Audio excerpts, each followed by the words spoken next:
تو ان کا مقصد اور ان کی منزل مسجد نہیں بنی.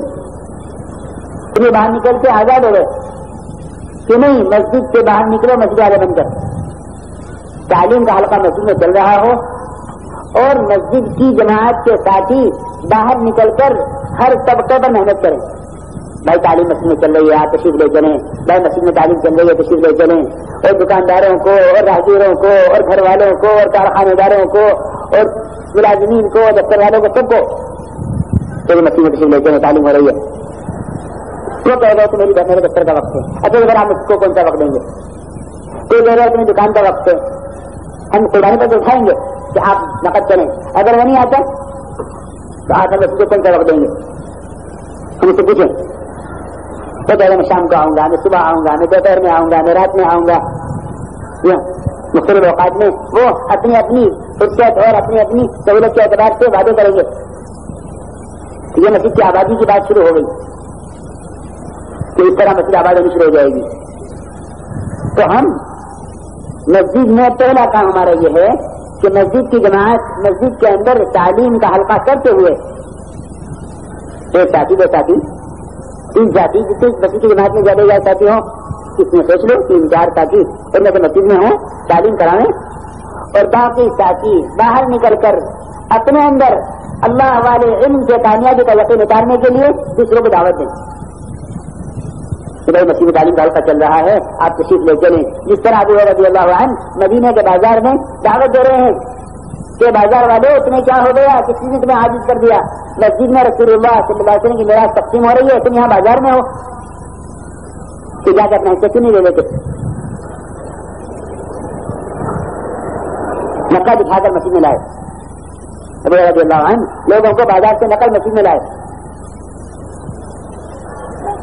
تو یہ ترتیب ہے کہ سب سے پہلے اللہ والے علم سے کامیابی کا یقین اتارنے کے لیے اپنے اندر ہم دوسروں کو اس علم کی دعوت دیں گے اور اس میں فضائل کا علم مقدم ہے تاکہ اعمال کی رغبت پیدا ہو. فضائل کیا ہے کہ فضائل اللہ کے وعدے ہیں. ہم تو اس کو بھی فضائل کو سمجھے نہیں. تعلیم کا کیا مقصد ہے کہ بھائی کتاب پڑھ لو کہ کتابیں تو بہت ہے پڑھنے کی پر یہ کتاب کیوں پڑھو اور کتاب تو گھریں پڑھی جا سکتے ہیں مسجدیں کیوں پڑھو. تعلیم کا حلقے کا جو طبیعت کے اندر خلقہ بنے نا تو اس کی وجہ کیا ہے وہ تو یہی ہے کہ کتاب تو کوئی بھی پڑھی جا سکتی ہے اور کتاب تو گھر میں پڑھی جا سکتی ہے. اس سے ضروری ہے کہ مسجد میں جائے تعلیم میں گھر میں بیٹھ کے کتاب کو پڑھ لو. یہ بزرگ دوست آدمی کو آج اچھی طرح سمجھ لو کہ اس تعلیم کا کیا مقصد ہے. تعلیم کا مقصد یہ ہے کہ ہم اللہ کے وعدوں کو سیکھنے کے لیے ان کا یقین حاصل کرنے کے لیے اللہ کے گھر میں جمع ہوئے ہیں. اللہ کے گھر میں جمع ہوئے ہیں اللہ کے وعدوں کا یقین حاصل کرنے کے لیے. جتنے فضائل ہیں نماز سے متعلق قرآن سے متعلق ذکر سے متعلق تبلیغ سے متعلق جتنے بھی فضائل ہیں جتنے اعمال ہیں ہر عمل کے ساتھ اللہ کا وعدہ ہے. جتنے بھی اعمال ہیں کوئی عمل ایسا نہیں ملے گا جس کے ساتھ اللہ کا کوئی وعدہ نہ ہو. جتنے بھی اعمال ہیں چھوٹے بڑے سب کے ساتھ اللہ کے وعدے ہیں. سب کے ساتھ کوئی عمل ایسا نہیں ہے جس کے ساتھ اللہ کا کوئی وعدہ نہ ہو. کوئی عمل ایسا نہیں. پورے تمام اعمال میں کوئی عمل ایسا نہیں ملے گا جس کی فضیلت نہ ہو. تو یہ فضائل اللہ کے وعدے ہیں. تعلیم کا مقصد یہ ہے کہ ہم ان فضائل کو اتنا سنیں کہ عمل کے وقت وہ فضائل یاد رہیں.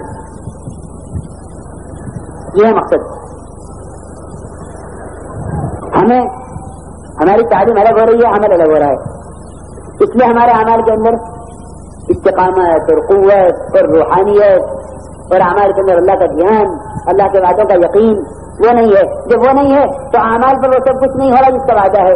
جب اعمال میں وعدے پورے نہیں ہوتے تو لوگ عمل چھوڑ دیتے ہیں مایوس ہو کر. تو نماز پڑھی کیا ہوا ذکر کیا کیا ہوا کیونکہ جس چیز کی اصل لذت حاصل نہیں ہوگی اس چیز کو چھوڑ دیا جائے گا، چاہے وہ کھانے کی چیز ہو، چاہے پہننے کی چیز ہو، وہ کوئی بھی چیز ہو، کیونکہ اس کی اصل لذت کی جب وہ حاصل نہیں ہوتی تو آدمی چیز کو چھوڑ دیتا ہے۔ تو جتنے اعمال ہیں ان اعمال کی لذت ان اعمال کے وعدوں کا یقین کے ساتھ کرنے میں ہے۔ ہماری بات سمجھ رہے دوستوں کہ نہیں؟ مشکل تو نہیں؟ کہ تعلیم کا مقصد سمجھو اور اس کا طریقہ سمجھو۔ مسجد میں تعلیم ہو رہی ہے صبح کو اور 2.5 گھنٹے لگاتے ہیں ساتھی شام کو، تو صبح مسجد جماعت کے سارے ساتھی تعلیم میں بیٹھے، کوشش کرو کم سے کم آدھا گھنٹہ یہ تعلیم ہو، آدھا گھنٹہ کم سے کم یہ تعلیم ہو۔ کس طریقے سے ہو کہ ایک ایک حدیث کو پھیر پھیر کر اس طرح پڑھا جائے گویا آپ اپنے سننے والوں سے کچھ چاہ رہے ہیں،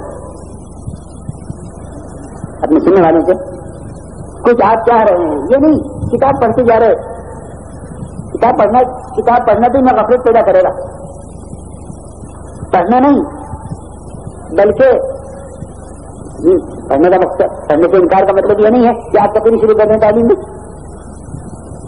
بلکہ یہ نہیں کہ آپ کتاب پڑھتے چلے جائیں اور آپ کو خبر نہیں کہ آپ کا مجمع بیٹھا ہے، چلا گیا ہے، سو رہا ہے، باتیں کر رہا ہے، یا وہ چٹائی سے کھیل رہا ہے، چنکے توڑ رہا ہے، کچھ پتہ نہیں نا۔ ایک حدیث کو پڑھو، پھر مجھے کی طرف دیکھو بھائی کتنا بڑا وعدہ ہے اللہ کا نماز پڑھنے پر۔ پھر ایک حدیث کو دوبارہ پڑھو، پھر مجھے کی طرف دیکھو، پہلے بھائی اس کو تیسری بار پڑھو، پھر مجھے کی طرف دیکھو کہ وہ سمجھیں کہ ہم سے کہ یہ آدمی ہم سے کچھ کہہ رہا ہے۔ یہ نہیں کہ کوئی کتاب پڑھ رہا ہے اور لوگ بیٹھے ہیں کہ تعلیم تو ہوتی ہے، کہ تعلیم تو ہوتی ہے لیکن اس تعلیم کا مقصد تو حاصل نہیں ہوگا۔ کہ مقصد کب فوت ہو جاتا ہے؟ کہ مقصد جب فوت ہو جاتا ہے جب وہ چیز طریقے سے نہ ہو۔ تو تعلیم کا طریقہ ہے یہ کہ ہم ایک ایک حدیث کو کتنی بار، 3 بار 4 بار پڑھیں گے، کیونکہ کتاب پورا کرنا مقصود نہیں ہے کہ کتاب پوری ہو جائے۔ یہ تعلیم میں مقام پر ہوں یا تعلیم میں اللہ کے راستے میں نکل کر ہوں، تعلیم کا طریقہ یہی ہے، چاہے کتاب سال بھری پوری نہ ہو، کتاب پورا کرنا مقصود نہیں ہے۔ جی ہاں، یہ دیکھیے یہ کتاب پوری ہو جائے تو پڑھتے چلے گئے، کتنے سفر پڑھے، آج 10 سفر پڑھ دیے اور آج 10 حدیثیں پڑھ دی۔ میں تو بار بار کہتا ہوں لیکن ساتھ ہی یاد بھی رکھتے کہ 4 حدیثوں سے پڑھنا بہتر یہ ہے کہ ایک حدیث کو 4 بار پڑھ دو۔ 8 حدیثیں پڑھنے سے بہتر یہ ہے کہ 2 حدیثوں کو 4 بار پڑھ دو، پھیر کر پڑھو، تلقین کے انداز سے پڑھو۔ یہ دیکھو کہ ہمارے سننے والوں میں اس سے کیا تاثر ہے، یہ دیکھو، ورنہ تعلیم نہیں ہو رہی ہے، اسے تعلیم نہیں کہتے کتاب پڑھ دینے کو۔ اسی وجہ سے طبیعتیں اکتا رہی ہیں، یہ کوئی مقصد سامنے نہیں ہے۔ ایک روایت کو پھیر کر تلقین کے انداز سے پڑھو۔ کتنی بات، ایک تو بعض لوگ لمبی تقریر شروع کر دیتے ہیں، کتاب ایک حدیث پڑھی، کتاب بغل میں دبائی، بات شروع کر دی، وہ بہت جذبہ دعوت دینے کا کہ جس نے کتاب کے درمیان حدیث کے درمیان اپنی بات شروع کی کہ اس نے حدیث کی بے حرمتی کی ہے، اپنی بات کو حدیث کی بات پر فوقیت دی ہے، حالانکہ وہ زبان رسول اللہ صلی اللہ علیہ وسلم کی دعا فرما رہے ہیں کہ اپنی بات کو نبی کی بات پر فوقیت دی ہے کہ نہ یہ تو تعلیم کا وقت ہے، اس میں تقریر نہ ہو، کہ تعلیم میں صرف تعلیم ہو۔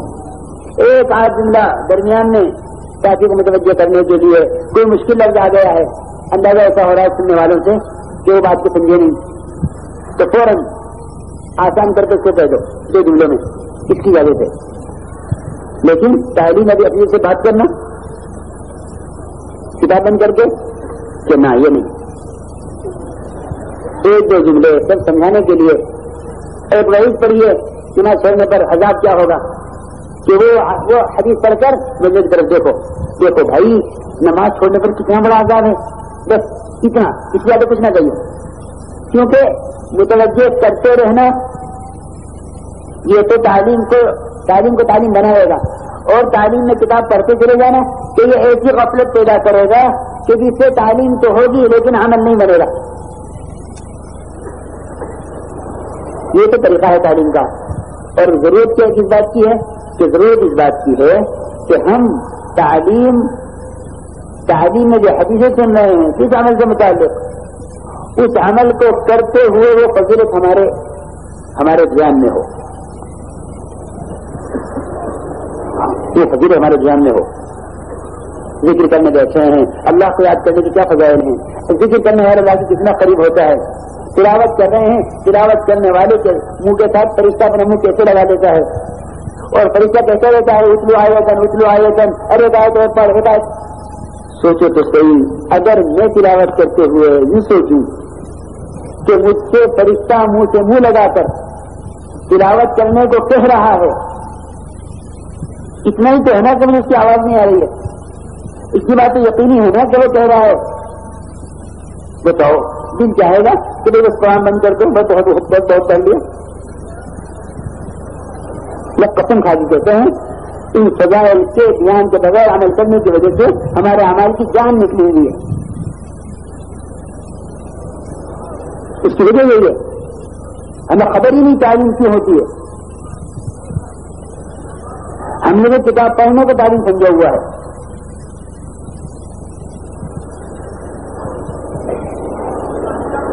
میرے بزرگ دوستوں، ایک آدمی مسجد جاتا ہے، گھر والی کہتی ہے دیکھو تم مسجد جا رہے ہو، ہر دنیا بھی لے کے آئیے، گوشت بھی لے کے آئیے، اور روٹی بھی لے کے آئیے. اس کا مسجد کی طرف قدم اٹھانا، ہر قدم پر نیکیاں، ہر قدم پر دریات کی بلندی، ہر قدم پر گناہوں کا معاف ہونا، اسے کچھ خبر نہیں. یہ تو گھر سے جس سامان کے لانے کی ہدایت دی گئی ہے نا، ان کو سوچتا ہوا گیا ہے، اور مارنے بھی انہیں کو سوچتا رہا. اور نماز کے بعد تعلیم میں اس لیے نہ دیکھ سکا کہ گھر والوں نے سامان منگوایا تو پہنچانا ہے. جب تک فضائل کو اعمال کے وقت میں یاد نہیں رکھیں گے بزرگ دوستوں، اس وقت تک عمل میں جان نہیں پیدا ہوگی، عمل میں لذت نہیں پیدا ہوگی. یہ فضائل کا مقصد ہے. ذکر کرنے بیٹھے ہو تو ذکر کے فضائل کو سوچو. میں نے تعلیم میں کیا سنا تھا؟ جب مسجد کی طرف جا رہے ہو سوچو، مسجد میں نماز کی طرف قدم اٹھانے کے لیے میں نے کیا سنا تھا؟ تلاوت کے وقت سوچو، الف لام میم پر 30 نیکیاں ملتی ہیں، ہر نیکی 10 کے برابر ہے، 3 نیکیاں ملتی ہیں. سنا فضائل کی تعلیم میں؟ لیکن میں سچی بات آپ سے پوچھتا ہوں کہ میں جب تلاوت کرتا ہوں مجھے خیال ہوتا ہے اس کا؟ ہم نے تو تسبیحات کو، تلاوت کو ایک عادت بنا لیا ہے. وہ عادت ہے، وہ پوری ہو جاتی ہے. اس عادت کی وجہ سے کوئی لذت نہیں عمل میں.